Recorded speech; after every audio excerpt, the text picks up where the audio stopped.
start. And is it on video and is it running? Okay. Thank you so much, you guys. All right, so you ready? This is page 111 in your composition book.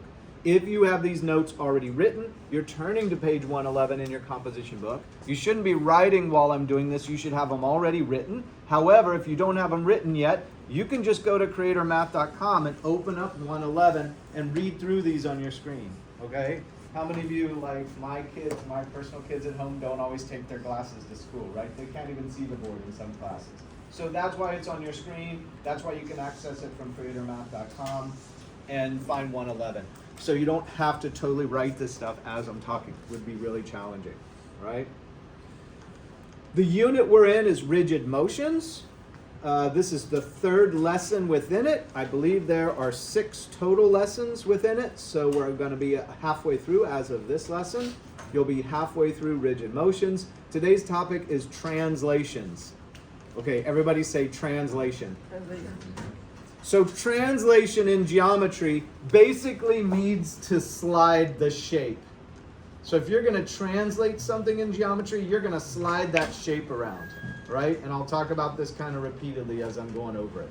What are the prior topics? Those 2 lessons prior to this in rigid motions, we did symmetry. Everybody say symmetry.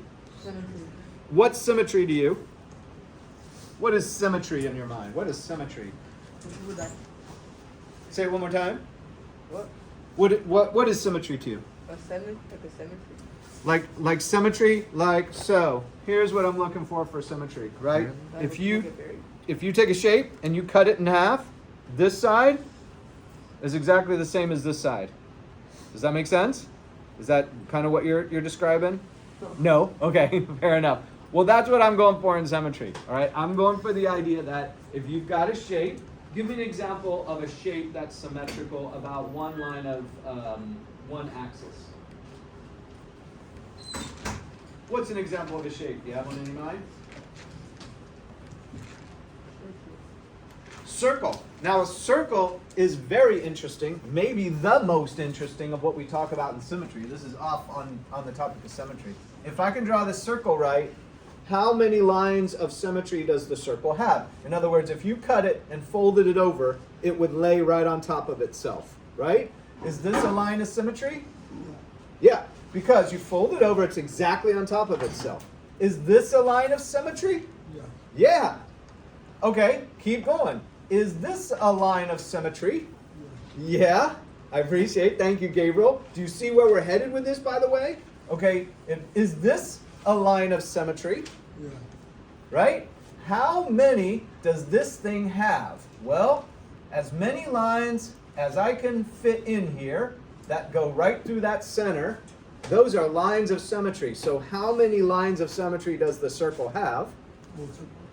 Multiple. Keep going. I'm looking for that word infinite. Everybody say infinite.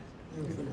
Not just multiple, but multiple by multiple by multiple, right? You're absolutely right. But you can use even that word infinite to describe it's so many multiples, there's no limit to them. As thin as I could draw a line, that becomes a line of symmetry, right? Very exciting to me. Why? Because infinite is such a cool topic to talk about, right?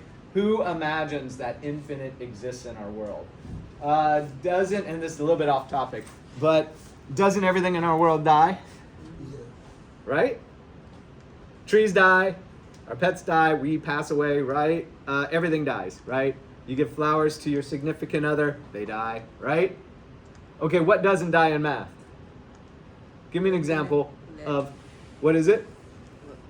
Give me an example of something in math. Letters go on and on. That goes on and on. Numbers? Numbers go on and on. Infinite is an example of that. Do you know the one number that we used, the one we went over? What? Yeah, I'm going for pi. Everybody say pi, right? Pi is the example of one of the fun numbers that we use in math. It's the ratio between the circumference of the circle and the diameter of the circle. It is proof of forever. So I know you say we live, and that everything around us dies and we die, but there is proof from math that some things don't die, right? Proof of forever is pi. And that goes back to infinity. How many lines of symmetry in the circle? There's no limit to them. There's no limit. It doesn't die. There's no end. You with me on that? Do you guys go to church? Don't they talk about life that lasts forever? God, how long does God live? Forever. Apparently forever, right? Well, pi lives forever. So is pi proof of God? I love you guys. I love your expressions. Maybe. I don't know. You tell me. I just work here, right? I don't know, but it could be, right? Okay. So that's a little off topic. Go to the last one. The prior lesson was on reflections. Everybody say reflections. A reflection is when you look in the mirror. What happens? You wave with one hand. And the image in the mirror waves back with which hand? Is it the same or the opposite hand? Did you try it? Remember you had... It's the opposite hand. How in the world can the image in the mirror wave back to you with the opposite hand?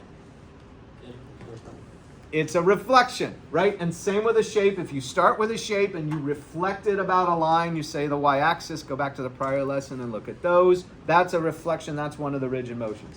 Now you're up to translations, okay? So that was a long-winded reintroduction to rigid motions. Everybody say translations. Translations to me is the simplest because it basically means you take the shape and you slide it. You don't change its orientation. Say orientation. Orientation. Okay, so here's the marker, right? Translation means you move it. That was a translation. This is a translation. This is a translation. What is not changing though? The orientation. In other words, it's not going like this. That would be a rotation, which is a different type of rigid motion. Or it could be going like this. That would be the reflection, right? Where it's been reversed. It's now waving back at you with the opposite hand, right? It was over here before. The reflection now it's on the opposite side. It's waving back with the opposite hand. So those are different types of rigid motions. For translation, all we're doing is moving it. It's the simplest one to me. Okay, they say move it up, you move it up. They say move it this way, move it that way. You okay with this? That's all a translation is. So we're sliding the shape to slide with no change in orientation. This word orientation would mean if you changed it this way or this way would be orientation. There's no change in orientation, making this the simplest rigid motion of them all, the translation, all right? No reflection, no rotation would be examples of what no change in orientation means. Okay, go to your first one. Translate to the right 8 units. I drew this ahead of time because it takes me so long to draw it. What is the image called that you start with before you move it? It's called the pre-image. Everybody say pre-image. What does pre mean to you? Before? Pre means before you move it. Okay, so the pre-image is before you move it. After you move it, what do you get to call it? Everybody look up here. Everybody say image. So you got the pre-image before you move it and the image after you move it. You okay with this? That's just the language they're going to use of which is which. One is the beginning, one is the end. One is the start, one is the finish. You okay with this? Pre-image and image. Okay. We start with ABC. This is a triangle. We're given coordinates. So this coordinate, for example, location is -7, 6. Please remember your coordinate plotting points kind of lesson from prior years, I believe, where there's an X, comma, Y inside of parentheses. Does this sound familiar? Does your brain go, I know this? Okay, so you're looking. Give me a shake if you know this, all right? Review it because we can easily get confused, right? We forget which is which. The -7 is always on the X-axis. So we start here at the origin, 0, 0, and we go back -7 on the X. 1, 2, 3, 4, 5, 6, 7. I'm back 7 on the X. Now I'm going to go -6 on the Y. So I'm here, but it's easier to count over here. So -1, 2, 3, 4, 5, 6, but I'm right out here. So I went back 7, down 6, and I put a point. That's called plotting a point on the Cartesian coordinate system. Cartesian coordinate system is just an X-axis and a Y-axis. X-axis is always which one? Horizontal or vertical? That's the right. What is it called? Is it horizontal or vertical? Horizontal. Good. It's horizontal. What do you use to remember that this is horizontal? X, Y, and X. So X and Y. That's good. Did I try to teach you one? What do you use to remember that this is horizontal? You ever been to the beach? You look out at the sunset? You're looking at the horizon. Everybody say horizon. Horizon. That's where horizontal comes from. You okay with this? They come from the same root word. Horizontal and horizon. That's how you remember. Can you remember this, Jonathan? That's how you remember. Then what's this called? Everybody go like this with your arm. Go like this. Go like this. What's this called? Vertical. So it's the other, all right? And I know you know both horizontal and vertical, but I do have students mix them up. Me too, when I was a kid. I couldn't remember which was which until somebody taught me horizon, and then it all made sense. That was horizontal. If it works for you, use it. If not, figure out some other way to remember it, okay? It doesn't always work for, the same thing doesn't always work for us. So what's happening here? We're moving it 8 units to the right. Notice this point right here is moving. It's starting here, which happens to be at -7, but I don't care. I'm going to count. 1, 2, 3, 4, 5, 6, 7, 8. Come down. That's where I am. I moved 8 units to the right. You okay with this? Yes. Piece of cake? Or easy at least? Okay. This one has to move 8 units also. 1, 2, 3, 4, 5. Whoops. 1, 2, 3, 4, 5, 6, 7, 8. And I didn't, this is not mapped out or measured or anything. I just put tick marks. You with me? So that's, as I count. This one moved over to the right, 8. This one's going to move over to the right, 8. 1, 2, 3, 4, 5, 6, 7, 8. There it is. And here's the new point. This is 8, -1. That's its location. This is 8, -6. That's its plotting location. And this one is 1, 6. Now notice the designation. This was A, B, C for these points. This becomes A with a tick mark. What's it called? A what? A tick mark. Say it again. Did you remember it? You know it's... Everybody say prime.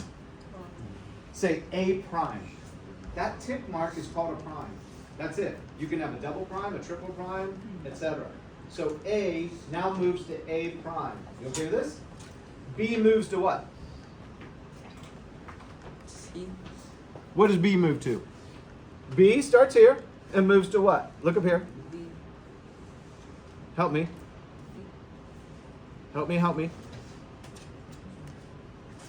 Do it again. A moved to what? A prime. Everybody say A prime. B moved to B prime. Everybody say B prime. Oh, right? I know, sometimes in math it's really hard and sometimes it's like too obvious. You're like, that's too obvious, right? Okay, C moves to what? Trust yourself. Thank you guys, thank you, thank you, thank you. All right, the prime just says it lines up with that prior alphabet, right? That location of that point now becomes a new one, so it's adjusted. So A goes to A prime, B goes to B prime, C goes to C prime. You okay with this? This is in your school G2. There's in there, it's like, you know, what does A move to? From the pre-image to the image, it's going to move from A to A prime. Okay, do one last one. Let's go on this one, and I think I left this one for me to do on the board. Translate up 3 units and over to the right 6 units. Notice that the X is changing by 6 units.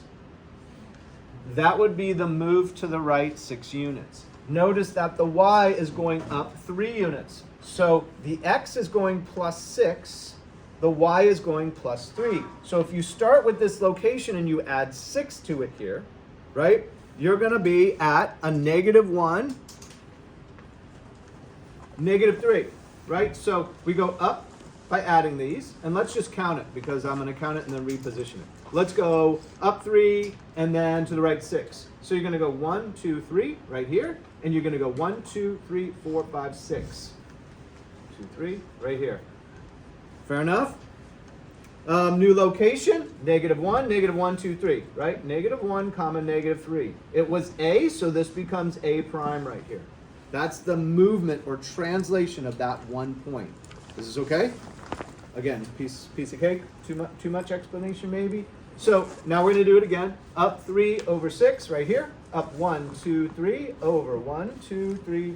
Whoops. 1, 2, 3, 4, 5, 6. Right here.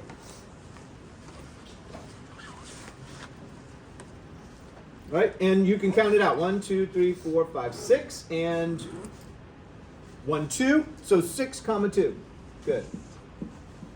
This went from C to here, so it's C prime. So you've got A prime right here, C prime here. Let's do B. B is going to go again up 3, 1, 2, 3, and over the 6 is going to be right here. So this one is 6, -1, 2, 3. And that's B prime, right? Redraw the new triangle through the new translated points. And there it is. Triangle ABC over here. has been translated to triangle A prime, B prime, C prime. Right? And you're just moving the points and recalibrating them, and you're also looking at how the X and the Y shifts for that translation. All right, so in your Schoology, which you're about to start, to translate a shape is to slide it without rotating or flipping the shape. That's what a translation is. Vocabulary. Translation, to slide, no rotation, no flipping. Pre-image, before moving. Image, after moving. Orientation, the manner in which the shape sits in area or 2 dimensions. In this case, 2 dimensions, because that's the shape we're using. If it's this one, this is in 3 dimensions, right? There's the X, the Y, and there's the Z going on here. So if this was talking about orientation, anything around these could be a change in orientation, right? But for us, it's just 2D, a lot simpler. And point, X comma Y. What else? There's a couple of problems in the notes. Write those into your comp book and then solve them if you can. It says A, translate right 8 units. B, translate up 10 units. And translate up 3 and to the right 6. All right, so you're going to shift from notes right now to Schoology. Is this good? Okay, stop that. Thank you.